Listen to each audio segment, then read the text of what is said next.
Kinukunan mo?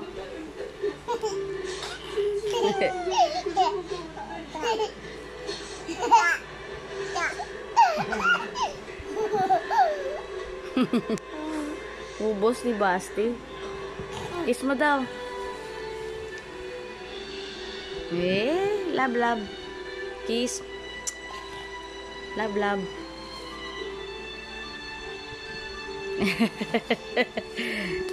Yay! Ano pa daw? Ay!